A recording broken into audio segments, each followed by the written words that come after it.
एक हाजी साहब हज को गए हैं, अभी कल परसों रवाना हो रहे हैं। उन्होंने एक दुआ की मजलिस मुनक़िद की है। एक दुआ का अमल छोड़कर तकरीबन 800 लोगों की दावत दिए, 800 लोगों की, और खाने के आइटम की तादाद पानी मिलाकर 13 किस्म है।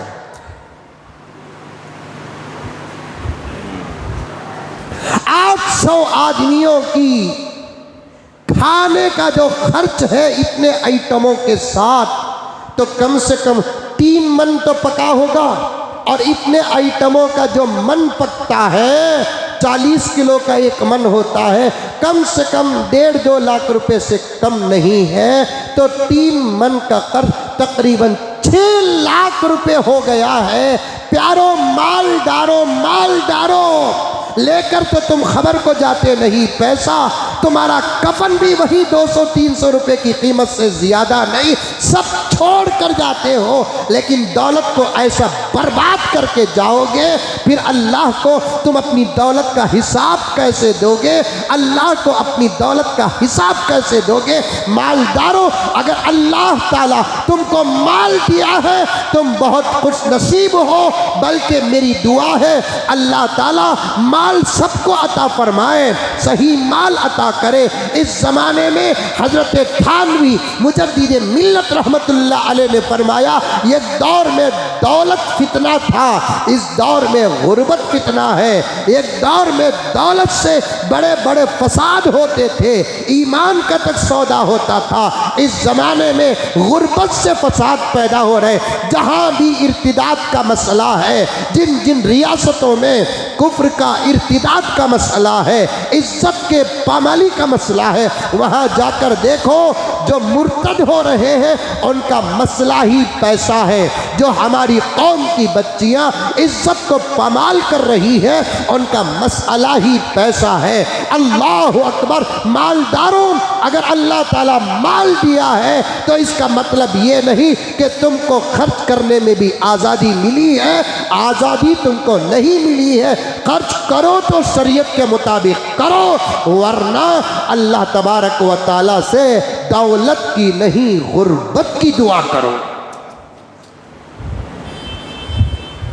हंगामे हो रहे हैं, हंगामे हो रहे हैं। अल्लाह अकबर कबीरा। क्या हज को जा रहे हैं?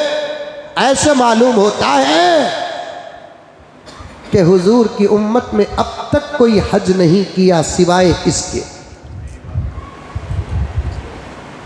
ये हज को जाकर अल्लाह पर एहसान कर रहा है, ज़ियारत को जाकर अल्लाह हिफाजत फरमाए रसूलुल्लाह पर एहसान कर रहा है। सादगी से साथ जाओ, खुलूस के साथ जाओ, दर्द के साथ जाओ, तड़प के साथ जाओ, रोते हुए जाओ। अगर सामने वाला ये कहता है हम ना वहाँ ज़रूर दुआ करना हाजी साहब बोलकर बोले, तो उल्टा पलटा कर उसे बोलना इंशाअल्लाह दुआ कर, तो तुम्हें भी मेरे हक़ में दुआ करना, अल्लाह मेरा उम्रा कबूल कर ले, मेरा हज कबूल कर ले।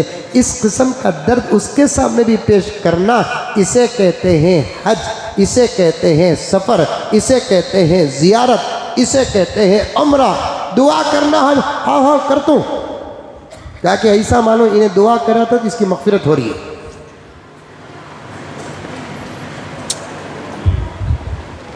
हज़रत फ़तह मूसिली रहमतुल्लाहि अलैह, तवज्जो से सुनो।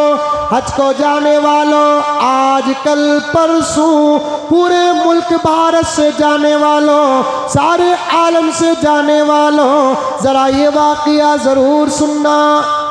इस ज़माने का हज क्या है प्यारे?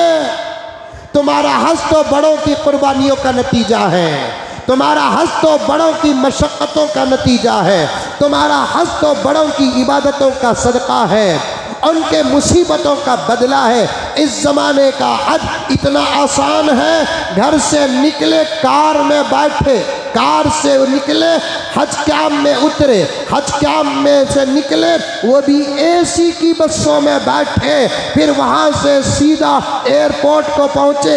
एयरपोर्ट को जाने के बाद आपको एयरपोर्ट में भी हाजियों के मुताल्लिक इतनी परेशानियां नहीं, क्योंकि हमारी रियासत के बड़े बड़े और गुजरे हुए और मौजूदा जिम्मेदारों ने हाजियों की सहूलतों के लिए इमिग्रेशन को भी अंदर कर लिया, सहूलतों को भी अंदर कर लिया, कस्टम को भी अंदर कर लिया, चेकिंग को भी अंदर कर लिया, बोर्डिंग को भी अंदर कर लिया, वीज़ा के मराहिल और मसाइल को भी अंदर कर लिया। शान के साथ एयरपोर्ट में जाते हैं और बैठते हैं। जब वक्त आता है बड़े शान के साथ आपको फ्लाइट में बिठा दिया जाता है। फ्लाइट आज से 100 साल पहले नहीं, 150 साल पहले नहीं, 200 साल पहले तो तसव्वुर भी नहीं, 500 साल पहले तो तसव्वुर भी नहीं। ऐसे वक्त में उस जमाने में घोड़ों में सफ़र होता था, गधों में सफ़र होता था, खच्चर में सफ़र होता था, ऊँटों में सफ़र होता था।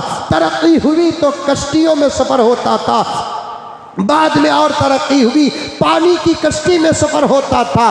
और कई हुज्जादे किराम तो पैदल सफ़र करके अल्लाहु अकबर कबीरा हरमैन शरीफैन में हाज़िरी दी है। उनकी मशक्क़तों को आप सोच नहीं सकते, उनकी तकलीफ़ों को आप सोच नहीं सकते।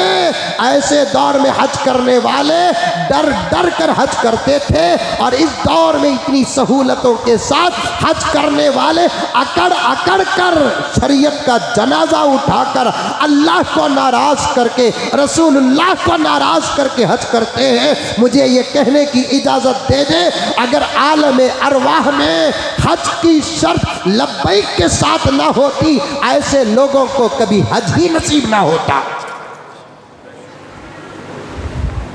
अल्लाह ने एक निज़ाम बना दिया। जब हज़रत इब्राहीम अलैहिस्सलाम ने अल्लाह का हुक्म लेकर हज की दावत दी, अल्लाह ने कहा काने काबा की तामीर के बाद इब्राहीम इस घर का हज करने का ऐलान आप करो।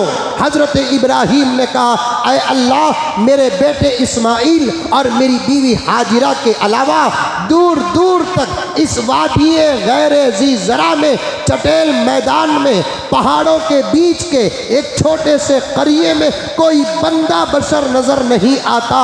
मैं किसको बुलाऊं? मेरी आवाज़ कहाँ तक जाएगी? रब्बे काबा की कसम, अल्लाह ने हज़रत इब्राहीम अलैहिस्सलाम को फरमाया, इब्राहीम हमारा जो हुक्म है उसे पूरा करो।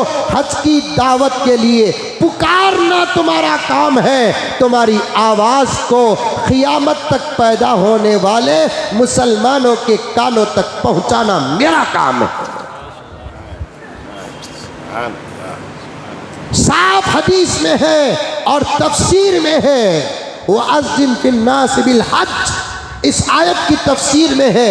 उस वक्त हज़रत इब्राहीम अलैहिस्सलाम ऐलान जब हज करते हैं, उस वक्त जितने लोग थे उनके कानों तक भी इब्राहीम की आवाज़ गई।